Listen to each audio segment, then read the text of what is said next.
So here we have it, the Halo Master Chief Collection Complete Story Catch-Up, starting with Halo Reach, working our way up to Halo 4. So let's jump on in and start with the storyline. So the storyline starts way before Halo Reach, with the humankind running into the Flood. Not only are the Flood discovered, but someone called a Diodat and his wife, the Librarian, are discovered. At this time, the Diodat decides he doesn't like the human race, so he wants to start a war. With the humans losing the war, the Diodat reverts them back to cavemen. With the humans still as cavemen, they are still the threat of the Flood on Earth. So the Diodat decides to put together a plan to make Halo rings to destroy the Flood.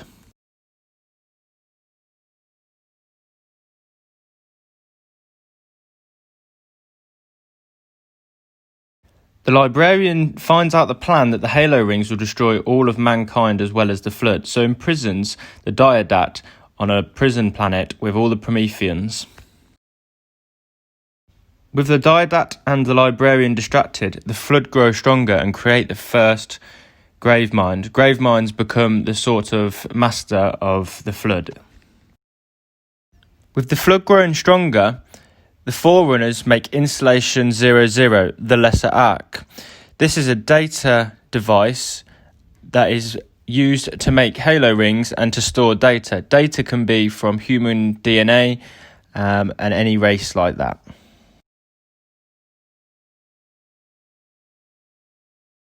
So not only is the data being stored, but Halo rings are being pumped out by the Ark, as seen on screen. So with the data being stored, humankind was one of the sort of data that is gathered on the Ark to make sure they don't become extinct. The human race has developed into making houses and not so much cavemen anymore. 2,500 years later, the humans are actually in space. With the humans in space, we can see them on a large rocket ship, no longer on an Earth.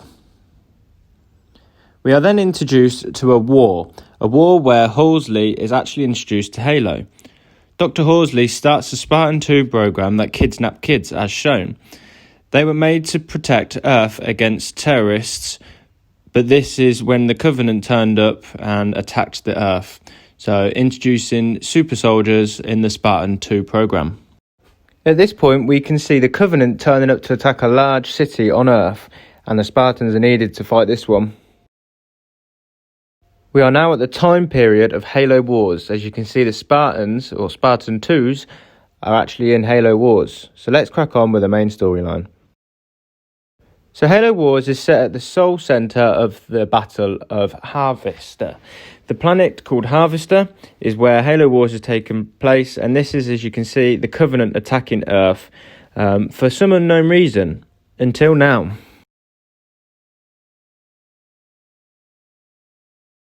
So the Covenant whip out the big guns and start plasma cannoning the planet for an unknown reason. But really, what they are after is a Forerunner artifact buried underneath, which shows a map. The map shows Forerunner artifacts around the galaxy.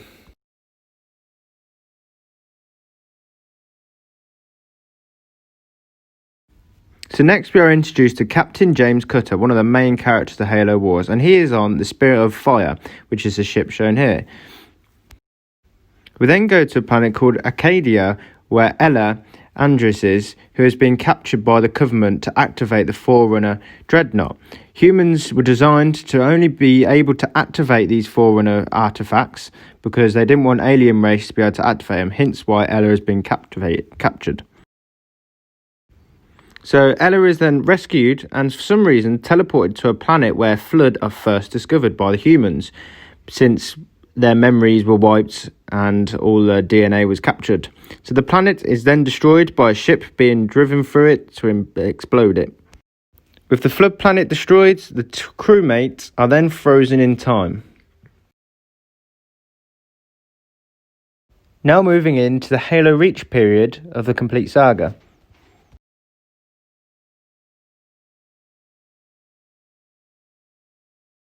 During the Halo Reach period, Spartan 3 program has started. This is no longer capturing kids, but it is now training teenagers and blokes to become warriors. This is Noble Team. Noble Team take place in 2552. With Noble Team now taking place, they are sent to a planet called Reach. I hear you asking why they sent to Reach. They are sent to Reach to rescue Dr. Halsey. With the planet under attack, Dr. Halsey instructs them that they need to take Cortana to the Pillar of Autumn, but sadly, a lot of people die along the way. But Cortana escapes on the Pillar of Autumn. We are now heading on to Halo 1, where we are introduced to Master Chief in this timeline for the first time. As the Pillar of Autumn slipstreams into space, it falls into a space area where their Halo ring is, also known as Installation 04. At this point, the Pillar of Autumn is attacked by Covenant and therefore causing the Master Chief to be awakened. Master Chief escape this and work their way to the ring's control room to find Captain Keyes. Unknown to Master Chief and Cortana, Captain Keyes runs into Flood. Master Chief then runs into 343 Guilty Spark. He then tells them to kill the Flood, he must activate the ring, but this will kill all life form within 24,000 light-year radius. Which, if you're not an expert, 25,000 light-year radius is a large radius.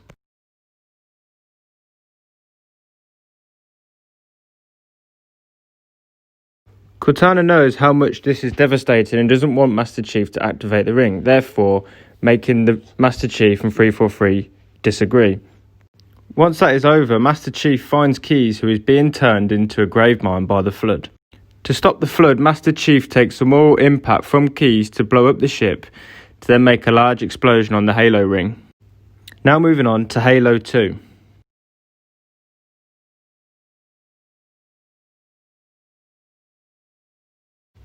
With Master Chief doing a good act and destroying the Halo ring and all the Flood, there is a ceremony held, but within the ceremony, the Covenant attack. Master Chief then attacks back, sending the Covenant packing in the Master Ship, led by the Prophet of Regret. With the ship leaving, it blows up the city called Mombasa.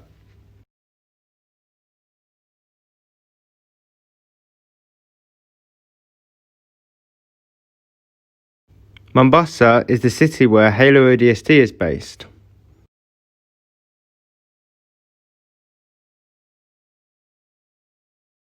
The Halo ODST team is built up of 6 people: Dare, Romeo, Rookie, Dutch, Mikey and Buck. In the game Halo 3 ODST, you play as Rookie, and Buck is the leader of the group. The team led by Buck are helping Master Chief to defeat the Covenant, but as they go into slipspace, their ship is then attacked by the Covenant, causing them to crash into the city ruins of Mombasa. As the Covenant ship goes into space, the drop troopers are dropping into the city of Mombasa and are actually hit by the shockwave, as shown on screen now. Our person, known as Rookie, is talking to Dare as this happens. While in the city ruins, playing as Rookie, we are trying to investigate what has happened to the rest of the team during this storyline.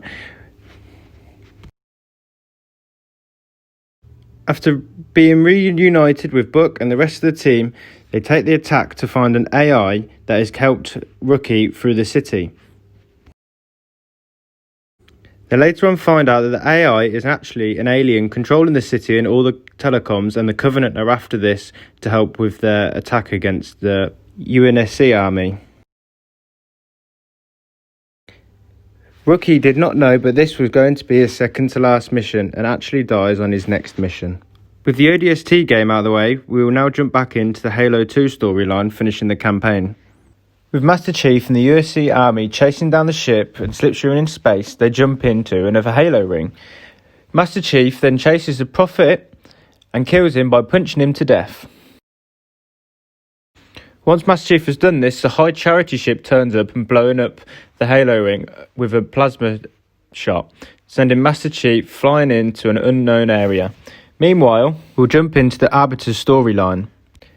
An Arbiter is given to an elite when they are sent on to a suicide mission given to elites to attack a personnel. The mission for this Arbiter is to kill a heretic. The heretic is the leader of another cult that runs alongside the elites. Once the Arbiter kills the heretic and disbands of the army, he runs into 343 Guilty Spark.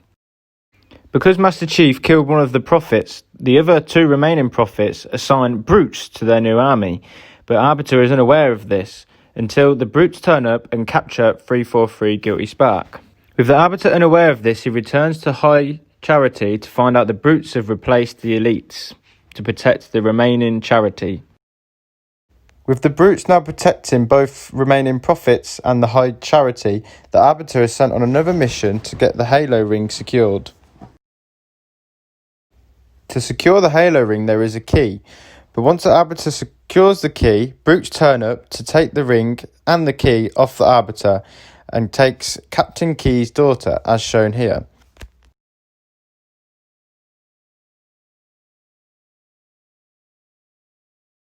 Because the brutes are threatened by Arbiter, they then shock him and throw him into an unknown pit. This then brings us back in line with the Master Chief storyline, where they both meet up. They are both met by a Flood Gravemind, which encourages them to stop Tartarus, aka the Brute leader. Their first mission together is to secure the Halo Ring, because the brutes want to use it to destroy the Flood, but the Flood then join forces with Arbiter and Master Chief to stop this from happening. The first mission for the two is to kill the Prophet of Truth, to stop them from attacking Earth. With the Prophet of Truth killed, Master Chief needs to leave, but there is only one way out, and that is leaving Cortana on the ship. With Master Chief leaving, he leaves Cortana behind to blow up the High Charity. But before Cortana could blow up High Charity, the Flood capture her, keeping her prisoner and preventing her from destroying the High Charity. This is the end of Halo 2, and now we are going to move on to Halo 3. Personally, my favourite. Halo 3 starts off with a meteor hitting Earth, which is actually Master Chief using a dropship, crashing down and bumping into Arbiter and some UNSC soldiers. Not only has Chief worked his way to Earth with the Arbiter, but so have the Covenant, looking for something called the Lesser Ark. With the Covenant finding the portal, they head through, but Master Chief is interrupted and can't seem to follow him through this portal. The UNSC do follow the Covenant, but Master Chief is actually interrupted by a flood-ridden ship crashing down.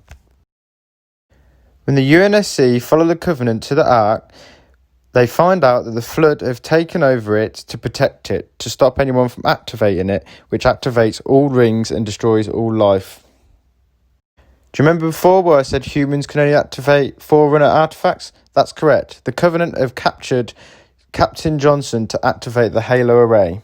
With Master Chief investigating the flood-ridden ship and capturing Cortana, they then go after the final Prophet of Truth, alongside the Arbiter and the Flood.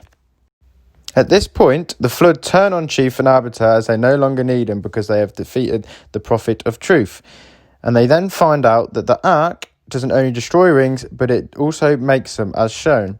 And it is rebuilding a new Halo ring as they are watching, which is the ring they destroyed in Halo 1. Master Chief and the Arbiter then decide they can blow this ring and the Ark because it is so far away from the galaxy to prevent any more flood and any more destruction to anywhere else in the universe. With the Ark sending the new manufacturing Halo ring up into space, it is time to go up and destroy this ring. Not everyone agrees with the plan, and 343 Guilty Spark captures Johnson and kills him to stop him from activating the ring too early and destroying it all. With a pissed off Master Chief, he kills 343 after killing his favourite Captain Johnson and activates the ring anyway, destroying the Ark. Master Chief then leaves on the Forge to Dawn. As it goes through Slipstream, it then destroys into two halves and Master Chief is lost in space and goes to sleep. With Master Chief putting himself to sleep on the Forge to Dawn, 2 years actually passes between Halo 3 and Halo 4. Do you remember Dr. Horsley, the weird woman that started off Spartan 2 program? Well, she is now actually on trial for her crimes because of this Spartan 2 program. At the same time of this happening, Cortana wakes Master Chief because the Covenant have attacked the Ford of Tadorn, and it has floated into a planet called Requiem. This is the planet where the Diadact is actually held prison. Because Master Chief is human, the prison identifies him as human, which can only activate Diadact or Promethean artifacts, and actually opens and wakes up the prison. Master Chief is then sucked onto this prison planet along with all the Covenant, and also finds out that Cortana is in self-destruct mode as all AIs start to die after a while and become corrupt. With Master Chief now knowing that Cortana is in self-destruct mode, he then decides to fight his way to the cartographer to find Dr. Halsey to help save Cortana, as she created Cortana in the first place. Remember, she was a doctor that happened to be saved in Halo Reach. Master Chief and Cortana seem to think they have tracked down the Infinity Ship where Dr. Halsey is, but in fact turns out they find the Diadact by accident, and they accidentally activate this and open where he is captive in a floating ship. With Master Chief finding out the Diadact is actually too strong to fight, he flees to go and find the real Infinity Ship and find Halsey. With Master Chief now on the Infinity Ship, he then decides to come up with a plan to save Cortana, but not everyone agrees on this. Master Chief then has a vision from someone called the Librarian. Do you remember? I mentioned her at the very beginning of this video. This is when you then find out the early stages of the storyline about how the human race was created and the issues the Librarian and the Diadact actually had, and how the Diadact was actually imprisoned by his wife. The Librarian also explains to Chief the importance of destroying the Diadacts and the Prometheans, because the Diadact has a plan to trap all humans and make them into Prometheans and turn them into a big army. Master Chief then leaves the Infinity with Cortana because the ship leader disagrees by saving Cortana and believes she should just die naturally, as it is a malfunction and programmed to do so. The Diadact then destroys a whole space station, showing his true power to Master Chief and the rest of the UNSC army. Master Chief and Cortana finally work their way to the Diadact and the Composer ship. With Cortana finding out she is obviously corrupt, she decides to take her own life and destroy the Diadact, and Master Chief sets off an EMP to destroy the ship. Although we think Cortana is dead, she appears in a vision, sending Master Chief to the Infinity Ship, but she has gone missing, and this is all we know. Master Chief does not have Cortana anymore, and that sets us up for Halo 5, where we are introduced to Blue Team and Fire Team. If you want to see how Halo 5 plans out, please check out my Let's Play, and I'll see you on the next one. Just to say thank you for watching, please go check out some more videos, and don't forget to subscribe, support the channel, and stay tuned for more.